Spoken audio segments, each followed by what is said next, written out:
Kay Harry Roque mismo nanggaling, nalalabas na ang warrant of arrest ng ilan pang personalidad ng ilan pang kaalyado ni Digong na sangkot din sa extrajudicial killing sa Davao City at sa pagpapatupad nga ng drug war dito sa ating, or drug on war, or war on drugs dito sa ating bansa. Yan.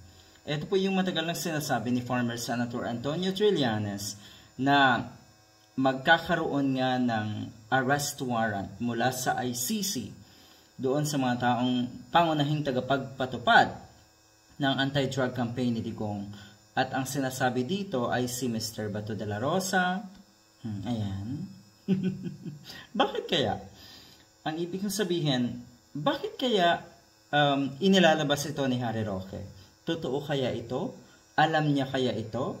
Ibig bang sabihin, tama si na former Senator Antonio Trillanes? Sa tingin ko, doon din siya bumabase.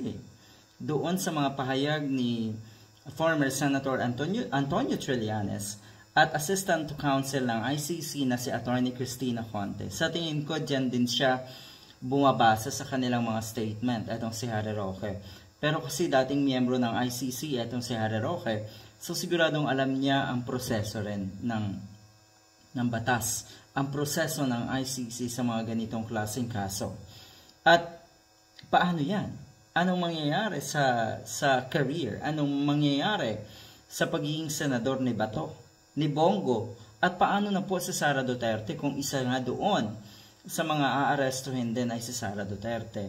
Ang pinakamalaking katanungan ngayon, malakas ang loob netong si Harry Roque na aminin itong mga ganitong mangyayari. Pero alam niya rin sa sarili niya na ang pinakaapektado dito ay ang mga katulad niya.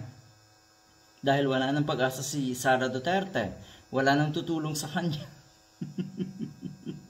Kaya, sigurado na itong si Harry Roque ay iniisip na rin ngayon.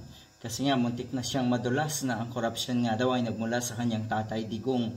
Mukhang darating at darating talaga sa punto na itong si Harry Roque ay babaliktad na at isusuka na rin ang mga Duterte. Ewan ko lang, kung ginawa mo o kung gawin mo yan, magkakaroon ka pa ba ng amor sa mga or sa nasa Malacanang kay PBBM? Malabo rin. So talagang wala kang patutunguhan, Mr. Harry Roque. Wala ka ng pag-asa.